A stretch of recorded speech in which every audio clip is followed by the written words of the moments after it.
இசைப்பிரியா பெண் இல்லையா? கற்பழித்த பாதுகாப்பு படைகள். சாணக்கியன் ஆவேசம். கொள்கையிலிருந்து மாறியுள்ள அனுர் அரசாங்கம். நாமல் தெரிவிப்பு. பாடசாலை சீருடைகளை வழங்க சீன அரசாங்கம் இணக்கம். நாட்டை ஆட்டி படைக்கும் கொலை கலாச்சாரம் முற்றுப்புள்ளி வைக்க முடியாதா? சஜித் கேள்வி. தேசபந்து தென்னக்கோனின் மனைவி மகனிடமிருந்து வாக்குமூலம் பதிவு. தமிழரசு கட்சி மரணிக்கும் நிலைக்கு வந்துவிட்டது. அதை இனி ஒருபோதும் உயிர்ப்பிக்க முடியாது. விமலேஸ்வரி ஸ்ரீகாந்தரூபன் தெரிவிப்பு. அனுராதபுரம் வைத்தியசாலையின் பாதுகாப்பு குறித்து ஆராய குழு நியமனம். அஸ்வஸ்ம உதவித்தொகை தொடர்பில் விசேட அறிவிப்பு. இசை நிகழ்ச்சியில் கலவரம். கட்டுப்பாட்டை மீறி தாக்கிய பார்வையாளர்கள். காட்டுப்பகுதியில் உரப்பையில் கட்டி வீசப்பட்ட ஆண் குழந்தை சடலமாக மீட்பு. அனுராதபுரம் வைத்தியசாலையில் பெண் வைத்தியருக்கு நிகழ்ந்த வன்கொடுமைக்கு நீதி வேண்டும் என்பதில் எந்த மாற்று கருத்தும் இல்லை. ஆனால் இந்த நாட்டிலே ராணுவத்தினரால் பாலியல் வன்கொடுமைக்கு உள்ளாக்கப்பட்ட இசைப்பிரியாவுக்கு நீதி வழங்க ஏன் இந்த அரசாங்கம் முன்வரவில்லை என மட்டக்களப்பு மாவட்ட நாடாளுமன்ற உறுப்பினர் சாணக்கியன் கேள்வி எழுப்பியுள்ளார். நாடாளுமன்றத்தில் இன்றைய தினம் உரையாற்றும் போதே அவர் இவ்வாறு தெரிவித்தார். அவர் மேலும் தெரிவிக்கையில், இந்த நாட்டிலே தமிழ் பெண்கள், ஆயிரக்கணக்கான தமிழ் பெண்கள் பாலியல் துஷ்பிரயோகம் செய்யப்பட்டு கொல்லப்பட்டனர். அனுராதபுரத்திலே அந்த பாலியல் தொந்தரவுக்கு உட்படுத்தப்பட்ட பெண்ணுக்கு நீதி வேணுமென்றதிலே எந்த மாற்று கருத்தும் இல்லை.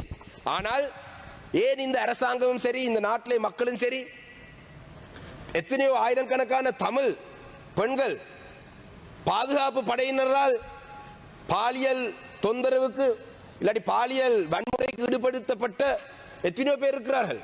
இவர்களுக்கு எதிராக எந்த நடவடிக்கையும் எடுக்கிறதுக்கு ஏன் இந்த நாட்டில் இருக்கும் மக்கள் இல்லாட்டி இந்த அரசாங்கம் கொந்தளிக்கவில்லை? இனவாதம் இல்லை என்று சொல்லும் இந்த அரசாங்கம் தான் மிக மோசமான இனவாதிகள்.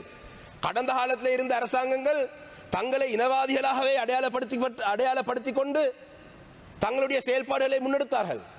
ஆனால் இந்த அரசாங்கம் இனவாதம் இல்லை, இனவாதம் இல்லை, இனவாதம் இல்லை என்று சொல்றார்கள்.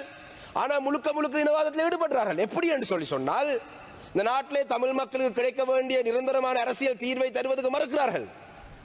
இந்த நாட்டிலே பொறுப்பு கூறல் விடயத்திலே கௌரவ அமைச்சருடைய உரையிலே ஒரு வார்த்தை கூட தமிழ் மக்களுடைய சார்பிலே சொல்லப்படவில்லை. அவருடைய நிலப்பாடை அவர் சொல்லியிருக்கிறார். அண்மையிலே அனுராதபுரத்திலே அந்த நடந்த சம்பவத்தை நாங்கள் வன்மையாக கண்டிக்கிறோம். ஆனால் ஆயிரக்கணக்கான தமிழ் பெண்கள் கொல்லப்பட்டனர், கற்பழித்து பாலியல் வன்முறைக்கு ஈடுபடுத்தப்பட்டு கொல்லப்பட்டனர். அதிலே ஒரே ஒரு உதாரணமாக சொன்னால் இசைப்பிரியா கொல்லப்பட்டது. இசைப்பிரியா உயிரோடு இருந்ததுக்கான ஆதாரங்கள் எத்தனையோ இருக்கின்றது. இசைப்பிரியா உயிரோடு இருக்கிற ஆதாரங்கள் இருந்தது. அதனை தொடர்ந்து இசைப்பிரியாவுடைய காய்களே பின்னால் கட்டப்பட்டு அரகுர உடுப்புடன் ஒரு துணியுடன் இருந்த இசைப்பிரியாவை பிறகு ஒரு உடுப்பும் இல்லாமல் இருக்கிறதாக காணொலியில் வெளியே வந்தது. அப்ப இந்த விடயத்தை பற்றி இசைப்பிரியா ஒரு பெண் இல்லையா? இசைப்பிரியாக்கு இந்த நாட்டிலே நீதி தேவையில்லையா? இதிலே let me read this article about Isaipriya. Isaipriya is sitting in a swamp. She is only partly clothed. She looks dazed and confused. There's no clue as to how on earth she got there and why she is all alone. Some speculate that she'd been trying to escape the bloody final showdown. She's helped to her feet and looks completely uninjured. This is an important observation because she was not to remain for so long.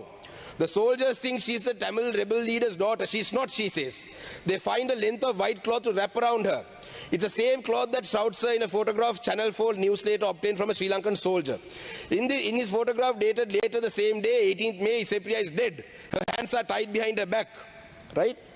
There's also now a long jagged cut across her face. That grim footage comprises of the part of the notorious executive video which shows shooting dead. You don't need much of an imagination to figure out what had happened, right?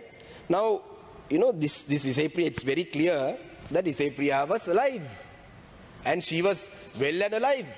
Later, her hands are bound behind her back, and she's dead. And very clearly, it shows that she wasn't playing Scrabble. Clearly, the people who had her in her captivity didn't play Scrabble with her; they played something else with her. Why is the government not ready to even acknowledge these accusations? These are all accusations. if you have the courage, investigate them. The good governance government, at least when they co-sponsored resolution, there was at least some discussion about a hybrid mechanism where the victim community will have some trust in the process. But there is nothing from this government. There's a lot more. This is Issaia, just one great example that I gave you, because you could start from there. Now, in August 2013, a woman from Punarin was raped and reportedly led for dead by two men wearing khaki pants and green shirts. After treatment at the Kilnochi hospital, military personnel escorted her to the local camp and provided with her dry rations. In 2010, a 22-year-old woman from Viswamadu was gang raped by 4 military personnel. Now, why I say this is because the minister in charge of public security said that an army deserter was accused. Right? There have been so many accusations against army deserters and the violent sprees that they've been going on, shootings, killings. That's what the minister said. So if today, 16 years later, if army deserters are accused of rape in broad daylight, or at least in a hospital where a doctor is being raped, imagine the amount of gross violations that they would have committed during the last stages of war, when there was no media coverage, then there was no international observers, when there was no outsiders. Imagine. So our community, we are only asking you to investigate them. If you're not guilty, investigate them. Why are you shying away from an inquiry? Because the reason why you are shying away from inquiry is the state always protects the state. That's your first interest. So the NPP government, Honorable Foreign Minister, also has failed to address this concern. You all are betraying the Tamil people, the trust that the people of the north and the east put on you, except for Batiklo. Batiklo people didn't trust you, and they'll never trust you. Chanakya and Rasamanikam, you have 2 more minutes. Thank you, Deputy Speaker. So, Colombo துறைமுக நகரத்திற்கு சென்று அப்போதைய அரசாங்கம் கட்டுமான பணியொன்றுக்கான அடிக்கல்லை நாட்டி வைத்ததன் மூலம் அவர்களது கொள்கையிலிருந்து மாறியுள்ளமை வெளிப்படுவதாக நாடாளுமன்ற உறுப்பினர் நாமல் ராஜபக்ச தெரிவித்துள்ளார். வெளிவிகார அமைச்சு மீதான வரவு செலவு திட்ட விவாதம் இன்று நாடாளுமன்றத்தில் இடம்பெற்ற போதே அதில் கலந்து கொண்டு உரையாற்றும் போதே அவர் மேற்கண்ட விடயத்தை தெரிவித்துள்ளார். அவர் மேலும் தெரிவிக்கையில், ஹட்டுநாயக்க விமான நிலைய அபிவிருத்தியின் 2வது கட்டம் தொடர்பில் நல்லாட்சி காலப்பகுதியில் ஊழல்கள் பற்றிய விசாரணைகள் இடம்பெற்றன. தற்போதைய அரசாங்கமும் அது தொடர்பில் குற்றங்களை எழுப்பியிருந்தன. ஆனாலும் 10-15 வருடங்கள் கடந்தாலும் ஆமை வேகத்திலேனும் இந்த திட்டம் முன்னெடுக்கப்படுகிறது. 100 மில்லியன் பயணிகளுக்கு சேவை வழங்கும் இடமாக ஹட்டுநாயக்க விமான நிலையத்தை மாற்றியமைக்க வேண்டும். இது சுற்றுலா பயணிகளை 20% முன்னேற்றுகின்ற முறையாக காணப்படுகிறது. ஹட்டுநாயக்கவின் 2ஆம் கட்டம் வந்தாலும் மாத்தளை, யாழ்ப்பாணம் போன்ற விமான நிலையங்களுக்கு பயணிகள் சேவையை மையப்படுத்தினால் பயணிகள் சேவை மூலம் வருவாயை அதிகரித்துக் கொள்ளலாம். இதன் மூலம் நாட்டின் விமான நிலையங்களை சாதாரணமாக 80%த்திற்கும் அதிகமான பயணிகள் சேவையை வழங்குகின்ற இடமாக மாற்றியமைக்கலாம் என்றார். நாட்டில் தற்போது அதிகரித்துள்ள கொலை கலாச்சாரம் காரணமாக மக்களின் பாதுகாப்பினை உறுதி செய்ய நடவடிக்கை எடுக்க வேண்டும் என எதிர்க்கட்சித் தலைவர் சஜித் பிரேமதாச தெரிவித்துள்ளார். இன்று நாடாளுமன்றத்தில் உரையாற்றும் போதே அவர் இந்த விடயம் தொடர்பில் குறிப்பிட்டுள்ளார். அக்மீமென பூச படுகொலை, தெல்தன மீகக்கீல கொலை சம்பவம், அங்குனு கெலச வெளிவேறிய துப்பாக்கிச்சூட்டு சம்பவம், மூதூர் இரட்டை கொலை சம்பவம் மற்றும் நேற்று இடம்பெற்ற அம்பலாங்குடை படுகொலை, இன்று இடம்பெற்ற கொழும்பு கிராண்ட் பாஸ் இரட்டை கொலை என பல்வேறு குற்றச்செயல்கள் பதிவாகியுள்ளன. உண்மையில் பொதுமக்கள் பாதுகாப்பு குறித்து பாரியதொரு பிரச்சினை காணப்படுகின்றது. இந்த பாதுகாப்பு பிரச்சினை எமது நாட்டு மக்கள் மீது பெரும் தாக்கத்தை செலுத்துகின்றது. அத்துடன் இச்சம்பவங்கள் நேரடியாகவும் மறைமுகமாகவும் சுற்றுலாத்துறை மீதும் தாக்கத்தை செலுத்துகின்றது. எனவே நாட்டில் தற்போது அதிகரித்துள்ள கொலை கலாச்சாரத்தை இல்லாது செய்வதற்கு சட்டம் ஒழுங்குமுறை ஊடாக நிச்சயமாக மேற்கொள்ளப்பட வேண்டும். அதேவேளை முன்னாள் போலீஸ் மாதிபர் தேசபந்து தென்னகோன் மற்றும் நீதிமன்ற கொலை பிரதான சந்தேக நபரான இஷாரா செவந்தி உள்ளிட்டவர்கள் இன்னும் கண்டுபிடிக்கப்படவில்லை. இந்த நிலையில் நாளுக்கு நாள் இடம்பெறுகின்ற இந்த மிலேச்சத்தனமான சம்பவங்கள், கொலை கலாச்சாரங்கள் என்பனவற்றுக்கு முற்றுப்புள்ளி வைக்க முடியாதா? தீர்வுகள் இல்லையா? இவற்றுக்கு மத்தியில் எமது மக்கள் பாதுகாப்பற்ற நிலையில் உள்ளார்கள். எனவே ஜனாதிபதி இதுகுறித்து கவனம் செலுத்தி தெளிவான தீர்வை வழங்கவும் அதனை நாட்டிற்கு முன்வைக்கவும் வேண்டும் என குறிப்பிட்டுள்ளார். 2026ஆம் ஆண்டில் இலவச பாடசாலை சீருடைகளை வழங்க சீன அரசாங்கம் ஒப்புக்கொண்டுள்ளதாக வெளியுறவு அமைச்சர் விஜய் தெஹேர தெரிவித்துள்ளார். இன்று நாடாளுமன்றத்தில் உரையாற்றும் போது அவர் இதனை குறிப்பிட்டுள்ளார். இதேவேளை இவ்வருடத்திற்கான மாணவர்களுக்கான பாடசாலை சீருடைகளின் முழு தேவையையும் சீனா மானியமாக வழங்க உள்ளதாக கல்வி அமைச்சு முன்னர் அறிவித்திருந்தது. அதன்படி 10,900 அரசாங்க மற்றும் அரசாங்க உதவி பெறும் பாடசாலைகளுக்கும் 822 அங்கீகரிக்கப்பட்ட பிரிவினாக்களுக்கும் இலவச பாடசாலை சீருடை துணி வழங்கப்படும் என அறிவிக்கப்பட்டிருந்தது. உள்ளூராட்சி மன்ற தேர்தலுக்காக வேட்புமனு தாக்கல் செய்ய எதிர்பார்த்துள்ள அரசியல் கட்சிகள் மற்றும் சுயாதீன குழுக்களுக்கு தேர்தல் ஆணைக்குழு விசேட அறிவிப்பை விடுத்துள்ளது. சரியாகவும் முறையாகவும் பூரணப்படுத்தப்பட்ட வேட்புமனுவின் ஒரு பிரதியை மாத்திரம் இணைத்து சமர்ப்பிக்க வேண்டிய ஏனைய அனைத்து ஆவணங்களையும் உரிய காலப்பகுதியில் தங்களின் மாவட்ட தெரிவத்தாட்சி அதிகாரியிடம் ஒப்படைக்குமாறு தேர்தல் ஆணையாளர் நாயகம் சமன் ஸ்ரீ ரத்நாயக தெரிவிக்கின்றார். இளம் வேட்பாளர்களை உறுதிப்படுத்தும் வகையில் மாவட்ட பதிவாளரினால் உறுதிப்படுத்தப்பட்ட பிறப்புச் சான்றிதழின் பிரதியொன்றும் சமர்ப்பிக்கப்பட வேண்டும். அவ்வாறு இல்லாத பட்சத்தில் சமாதான நீதிவான் ஒருவரினால் அல்லது சத்திய பிரமாண ஆணையாளரால் உறுதிப்படுத்தப்பட்ட சத்திய கடதாசி வேட்புமனுவுடன் இணைக்கப்பட்டிருக்க வேண்டும். 2025 உள்ளூராட்சி மன்ற வேட்புமனு ஏற்றுக்கொள்ளும் நடவடிக்கைகள் நாளை மறுதினம் திங்கட்கிழமை ஆரம்பமாக உள்ளது. திங்கட்கிழமை சாதாரண தர பரீட்சை ஆரம்பமாவதன் காரணமாக பரீட்சார்த்திகளுக்கு இடையூறு ஏற்படாத வகையில் வேட்புமனு தாக்கலில் ஈடுபடுமாறு கட்சிகளுக்கும் சுயேட்சை குழுக்களுக்கும் தேர்தல் ஆணைக்குழுவின் தவிசாளர் RMAL ரத்நாயக்க குறிப்பிட்டார். அனுராதபுரம் போதனா வைத்தியசாலை நிர்வாகத்தினருக்கு உரிய பாதுகாப்பு மற்றும் வசதிகளை வழங்குவது தொடர்பில் ஆராய்ந்து அறிக்கையை வழங்குவதற்காக சுகாதார அமைச்சின் செயலாளர் வைத்தியர் அனில் ஜாசிங்கவினால் 3 அடங்கிய குழு ஒன்று நியமிக்கப்பட்டுள்ளது. இந்த குழுவின் தலைவராக வடமேல் மாகாண சுகாதார சேவைகள் பணிப்பாளர் வைத்தியர் MK சம்பத் இந்திய குமார செயற்படுவதாக தெரிவிக்கப்பட்டுள்ளது.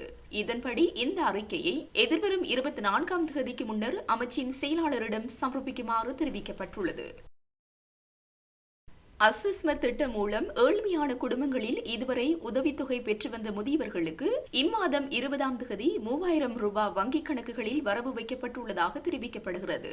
இதன்படி வங்கிக் கணக்குகளில் பெற்றுக்கொள்ள முடியாதவர்கள் தபால் நிலையங்கள் மற்றும் துணை தபால் நிலையங்கள் மூலம் குறித்த பணத்தை பெற முடியும் என்று தேசிய முதியோர் செயலகம் தெரிவித்துள்ளது. கடந்த ஆண்டு நவம்பர் மாதம் முதல் நலன்புரி நன்மைகள் சபை இலங்கை வங்கிகளுக்கு இடையிலான கொடுப்பனவு முறை தொடர்பான அமைப்பின் மூலம் நலன்புரி குடும்பங்களில் 70 வயதிற்கு மேற்பட்ட நபர்களின் கணக்குகளில் நேரடியாக உதவித் தொகைகளை வரவு வைக்கப்பட்டு வருகின்றமை குறிப்பிடத்தக்கது. பொதுத் தேர்தலில் தோல்வியை சந்தித்த முன்னாள் ராஜாங்க அமைச்சர் சிவனேசுதுரை சந்திரகாந்தனும் முன்னாள் ராஜாங்க அமைச்சர் சதாசிவம் வியாழேந்திரனும் எதிர்வரும் காலங்களில் இடம்பெறவுள்ள தேர்தல்களை மையமாக வைத்து கிழக்கு மாகாணத்தில் ஒன்றிணைந்து போட்டியிட தீர்மானித்துள்ளனர். உள்ளூராட்சி தேர்தல் நடைபெறவுள்ள நிலையில் கிழக்கு தமிழர் கூட்டமைப்பு என்ற பெயரில் இன்று குறித்த இரு தரப்புகளுக்கும் இடையிலான ஒப்பந்தம் கைச்சாத்திடப்பட்டுள்ளது. தமிழ் மக்கள் விடுதலை புலிகள் கட்சியின் செயலாளர் பு பிரசாந்தன் மற்றும் முற்போக்கு தமிழர் கழகத்தின் செயலாளர் ரோஸ்மன் ஆகியோர் இந்த புரிந்துணர்வு ஒப்பந்தத்தில் கைச்சாத்திட்டனர். பின்பு உள்ளூராட்சி தேர்தல்களில் வேட்பாளர்களின் பங்கீடு சம்பந்தமாகவும் இங்கு கலந்துரையாடல்கள் இடம்பெற்றதுடன் எதிர்வரும் வாரங்களில் மேலும் பல கட்சிகள் இந்த கூட்டமைப்பின் கீழ் இணையுள்ளதாகவும் இதன்போது தெரிவித்துள்ளனர்.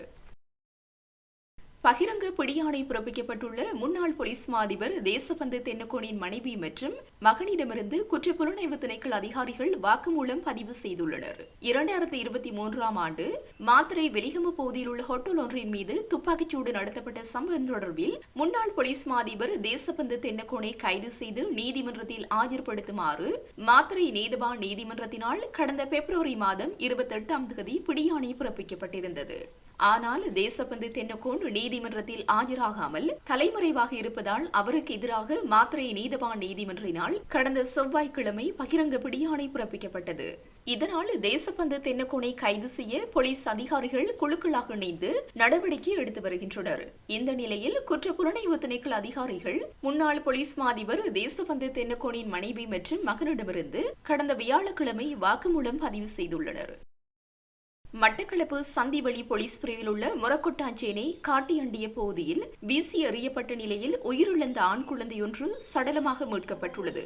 குறித்த குழந்தை இன்று காலையில் மீட்கப்பட்டுள்ளதாக போலீசார் தெரிவித்தனர். ஆண் குழந்தையொன்றை பெற்றெடுத்த பெண் ஒருவர் அந்த குழந்தையை உரப்பையில் கட்டிக்கொண்டு சென்று அதனை சந்திவெளி போலீஸ் நிலையத்திலிருந்து சுமார் 3 கிலோமீட்டர் தூரம் கொண்டு மொரக்கொட்டாஞ்சேனை காட்டியண்டிய பகுதியில் வீசிவிட்டு சென்றுள்ள நிலையில் இன்று காலை சடலம் ஒன்று இருப்பதை கண்டு பொதுமக்கள் போலீசாருக்கு தெரிவித்தனர். இதனையடுத்து நீதிமன்ற உத்தரவை பெற்று சடலத்தை மீட்டு பிரேத பரிசோதனைக்காக போலீசார் வைத்தியசாலையில் ஒப்படைத்தனர். குழந்தை சம்பவ தினமான இன்று பிறந்துள்ளதாகவும் குழந்தையை பெற்றெடுத்து வீசிய பெண்ணை தேடி வருவதாக போலீசார் தெரிவித்தனர். இது தொடர்பான மேலதிக விசாரணைகளை சந்திவெளி போலீசார் மேற்கொண்டு வருகின்றனர். ஹிங்குராங்கொடை திவுலன்கட பகுதியில் நடைபெற்ற இசை நிகழ்ச்சியொன்றின் போது ஏற்பட்ட வன்முறை சம்பவம் குறித்து மெதகிரிய போலீசார் விசாரணையை தொடங்கியுள்ளதாக அறிவிக்கப்பட்டுள்ளது. நேற்றிரவு திவுலன்கடவுல கல்லூரி மைதானத்தில் நடைபெற்ற இசை நிகழ்ச்சியின் போது கலவரம் ஏற்பட்டதாக தெரிவிக்கப்படுகிறது. இசை நிகழ்ச்சியில் பங்கேற்பதற்காக அறிவித்திருந்த 2 பாடகர்கள் கலந்து கொள்ள தவறியதால் இந்த குழப்பமான சூழ்நிலை ஏற்பட்டுள்ளது.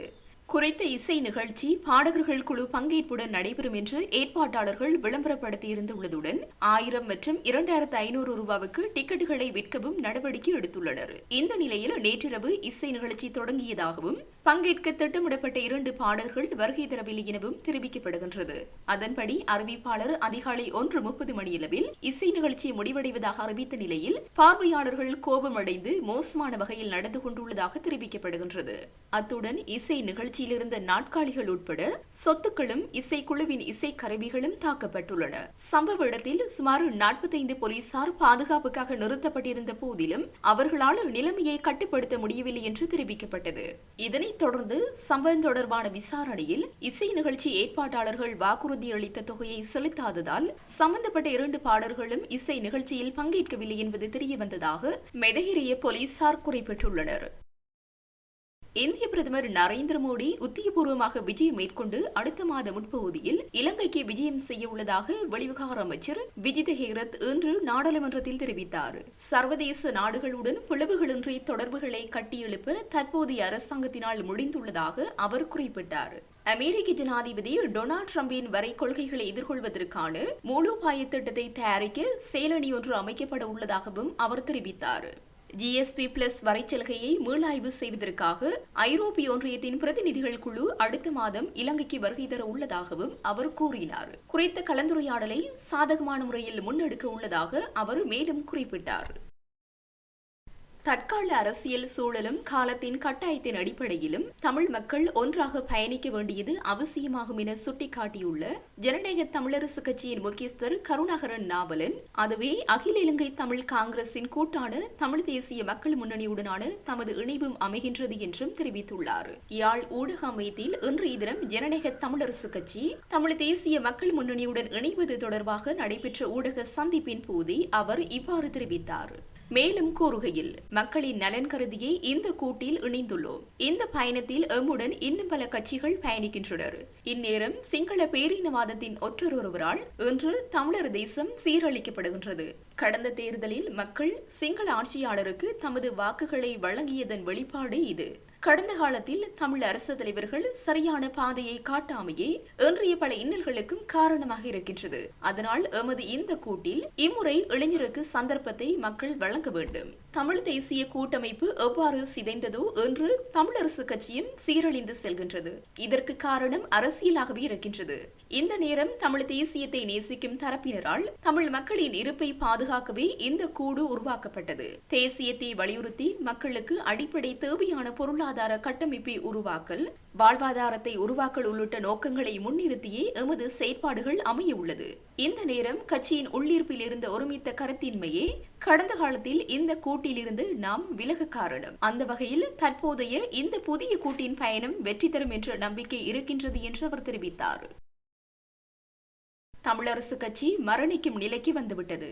அதை இனி ஒருபோதும் உயிர்ப்பிக்க முடியாது என ஜனநாயக தமிழரசு கட்சியின் பிரமுகர் விமலேஸ்வரி ஸ்ரீகாந்தரூபன் தெரிவித்துள்ளார். யாழ் ஊடக அமையத்தில் இன்றைய தினம் நடைபெற்ற ஊடக சந்திப்பின் போது அவர் இவ்வாறு தெரிவித்தார். மேலும் கூறுகையில், தமிழரசு கட்சியில் தற்போது அவரும் நிலையாக இருக்க விரும்ப மாட்டார்கள். குறிப்பாக அங்கு பெண்கள் மதிக்கப்படுவதில்லை, தேர்தலிலும் முக்கிய இடம் கொடுப்பதில்லை. அதே நேரம் தமது கட்சியை உடைக்க சதி செய்யப்படுகின்றது என்று கூறும் தற்போதைய பதில் தலைவர் சிவஞானம் கட்சிக்குள்ளேயே அதை தேட வேண்டும். அதை விடுத்து வெளியில் இவ்வாறு கூறுவது வேடிக்கையாக உள்ளது. குறிப்பாக பதவிக்கும் அதிகாரங்களுக்கும் குற்றங்களை மறைக்கும் கும்பலே அந்த கட்சியில் தற்போது இருக்கின்றனர். அத்தகைய நிலையில் இருக்கும் கட்சிக்கு யார் தலைவராக இருந்தாலும் பொம்மைகளாகவே இருப்பர். இவ்வாறான போக்கு தொடரும் நிலையிலேயே அந்த கட்சியின் உறுப்புரிமையை விலக்கிக் கொண்டு தமிழ் தேசிய மக்கள் முன்னணியின் இந்த கூட்டணியில் இணைந்துள்ளோம். இந்த இணைவின் ஊடாக தமிழ் மக்களின் அரசியல் போக்கில் மாற்றங்களை கொண்டுவர நாம் முயற்சிக்கின்றோம். அந்த வகையில் பெண்களின் வலிமையை வெளிக்கொண்டு வரும் சந்தர்ப்பமாக வரும் இந்த உள்ளூராட்சி மன்ற தேர்தலை பெண்கள் பார்க்க வேண்டும் எனவும் அவர் மேலும் தெரிவித்தார்.